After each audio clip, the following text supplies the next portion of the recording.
4 victoires sur 4 matchs, 12 points sur les 12 possibles. Le Sénégal a été le premier pays à se qualifier pour les barrages des éliminatoires de la Coupe du Monde 2022. Quelles leçons tirées de la prestation des Lions de la Teranga? On en parle justement dans cette vidéo.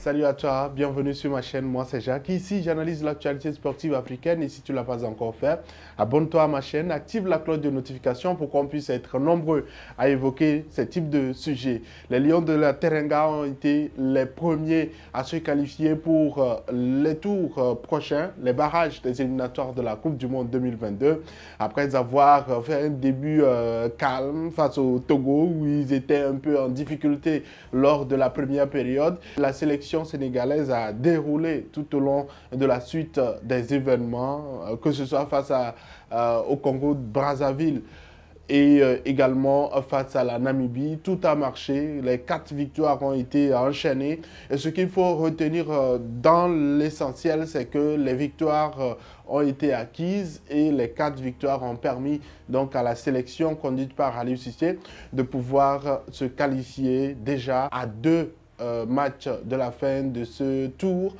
pour le prochain tour. C'est déjà ce qui est positif au-delà de toutes les critiques parce qu'on en parlera justement dans la suite de cette vidéo par rapport aux critiques qui sont émises sur les prestations de ces Lions.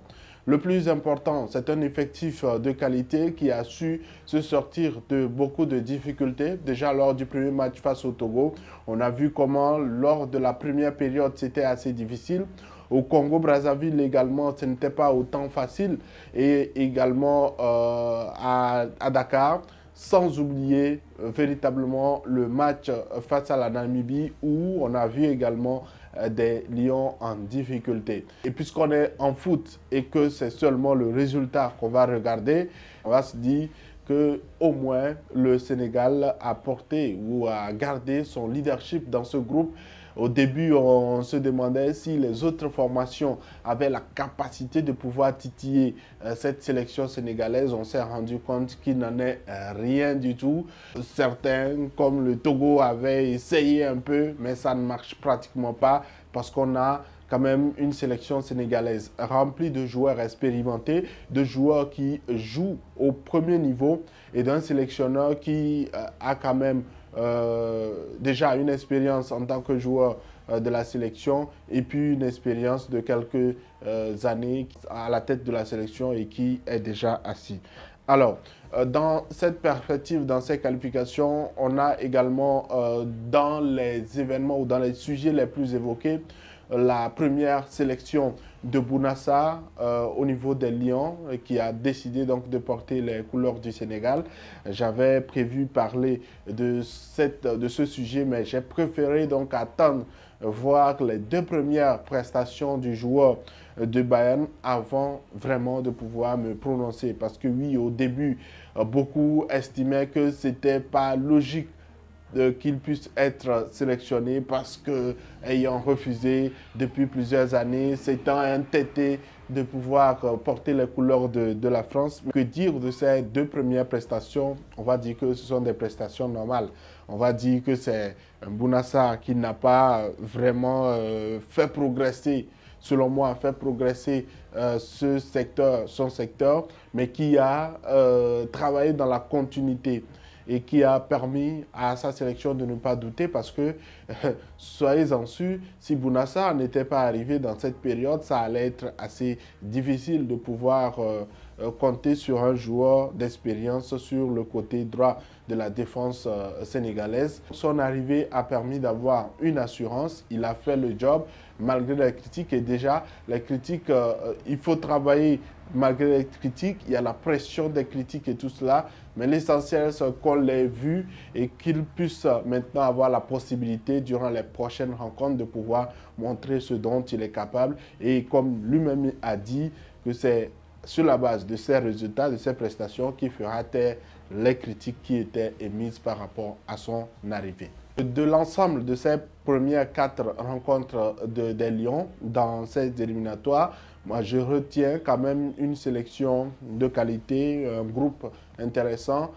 Mais une sélection qui n'a pas montré sa capacité à forcer les rencontres, sa capacité à pouvoir vraiment jouer face à des blocs bas, à des formations qui sont vraiment très regroupées. C'est vrai que ce n'est pas seulement dans le cas du Sénégal, mais habituellement pour les équipes, c'est assez difficile de jouer face à des équipes qui savent déjà qu'elles sont en infériorité en termes de qualité et qui jouent très serré derrière et qui espèrent seulement sur des contre-attaques pour pouvoir faire la différence. La grande illustration, ça a été vraiment le match face à la Namibie où on a vu vraiment des Sénégalais assez trembler à plusieurs reprises, trembler parce qu'il y avait quand même un Peter Chalulet qui était à l'attaque de la Namibie et qui faisait vraiment mal, qui a d'ailleurs marqué le but de la Namibie, qui a fait trembler, douter un peu la défense sénégalaise. Et donc, c'est sur ce chantier qu'il faudra vraiment que Aliou Cissé puisse travailler, sinon ça risque d'être assez difficile. Aliou Cissé qui a été également assez critiqué par rapport à ses choix. Heureusement, dans la foulée, il a été renouvelé, son contrat a été renouvelé.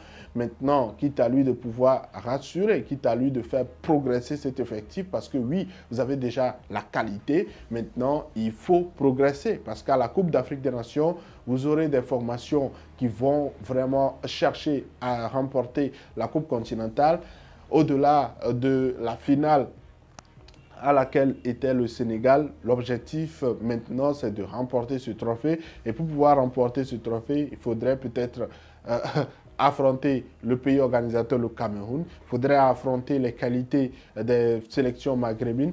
Quand on voit un peu la solidité actuelle de la sélection algérienne ou encore la qualité du Maroc et même de la Côte d'Ivoire, il faudrait donc continuer par progresser avec beaucoup d'humilité, sinon ça ne va pas marcher. Maintenant, pour la suite, après cette qualification, il faudrait maintenant voir dans quelle mesure faire tourner l'effectif. Pour moi, c'est le plus important. Voir des joueurs qui n'avaient pas été utilisés tout au long de ces rencontres qui étaient déjà capitales.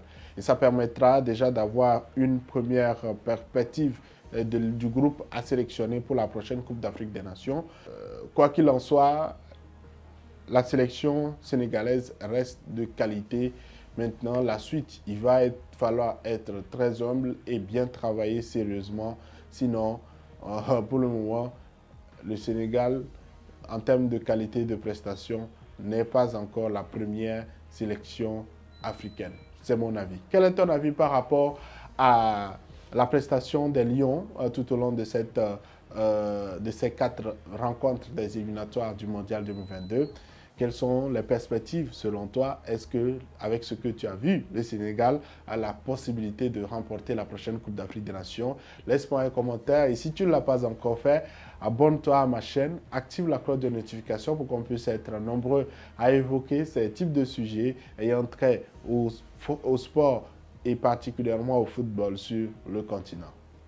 À la prochaine.